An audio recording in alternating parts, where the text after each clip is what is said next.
पण जड जातं बोलायला. इथं पण मला बोलायला होतं, फक्त काम सांगा. नाही केलं तर माझं गाव तोंड नाही दाखवणार पण.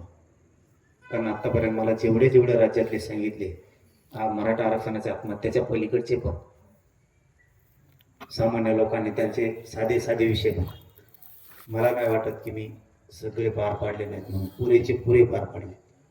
तसं तुमच्या सभागृहासाठी राजेभाऊंचं खूप मोठं ते स्वप्न होतं, त्याच्यासाठी पुतळ्यासाठी त्यांच्या स्वतःचे, त्याला तर माजलगावकर कमीच नाही पडणार. पुतळा म्हणजे ती घराची भावना आहे.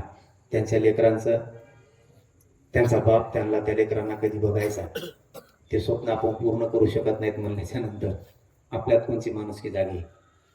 आणि बाकीचे काय काय विषय असतील मदतीचे पण, ते पण करायला तयार आहेत. आणि मला वाटत नाही की माजलगाव कमी पडत. माजलगाव दुसऱ्यासाठी कमी पडत नाही तर आपल्यासाठी काय कमी पडणार आहे. कारण ते तुम्ही राज्यात आणि जिल्ह्यात दाखवून दिले तुम्ही काय करू शकता दुसऱ्यासाठी. तर हे तर आपलं घरातलं रक्ताचं लेकरू आहे, त्यांनाही कमी पडणार नाही. जिथं कमी पडत लेकरं उघडे पडणार नाहीत, हे या निमित्ताने माझा शब्द आहे.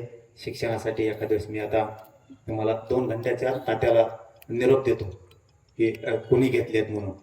म्हणजे आत्तापासून नोकरी लागेपर्यंत मोफत शिक्षणाला, म्हणजे त्यांचं असं नाही की 10वी पोतच केलं तिथून पुढं फीस मागितली. ते जितकं शिकतील तिथपर्यंत नोकरीला लागेपर्यंत एक जणाकडे देतो मी. 1-2 घंट्यात तुम्हाला वापस फोन करून सांगतो. आपण सगळ्यांनी त्या कुटुंबाच्या पाठीशी उभा राहा. मी राजेंद्रजी भोके पाटील यांना दुःखद भावपूर्ण श्रद्धांजली अर्पण करतो. थांबतो. रामकृष्ण.